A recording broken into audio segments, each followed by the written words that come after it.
Mesdames et Messieurs les délégués, Action Sécurité Éthique Républicaine salue la présentation du groupe de travail sur la transparence et l'établissement de rapports. La transparence constitue l'un des piliers du TCA.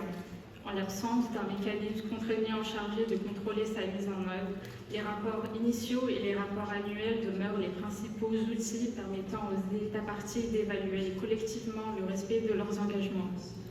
Ils favorisent le contrôle par les pairs, renforcent la confiance entre les États et permettent à la société civile, aux parlementaires, aux chercheurs et aux médias d'exercer un contrôle démocratique indispensable. Pourtant, près de 10 ans après l'entrée en vigueur du traité, cette dynamique s'essouffle. Le taux de soumission des rapports annuels ne cesse de diminuer. Alors que 87% des États parties avaient transmis leur rapport en 2015, il n'était plus que 68% en 2024 et actuellement le taux s'élève à 61% pour 2025, un niveau toujours trop bas. Cette baisse de la participation est d'autant plus préoccupante qu'elle s'accompagne d'une augmentation des transferts et d'une dégradation de la qualité des rapports.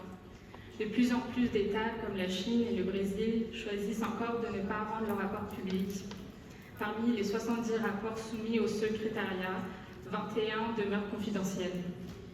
Et lorsque ces rapports sont rendus publics, trop souvent ces derniers restent incomplets et hétérogènes.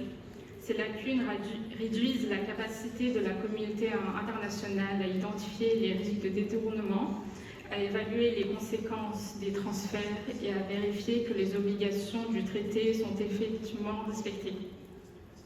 Dès lors, nous appelons tous les États parties à soumettre leur rapport annuel dans les délais prévus à l'article 13 et à les rendre publics.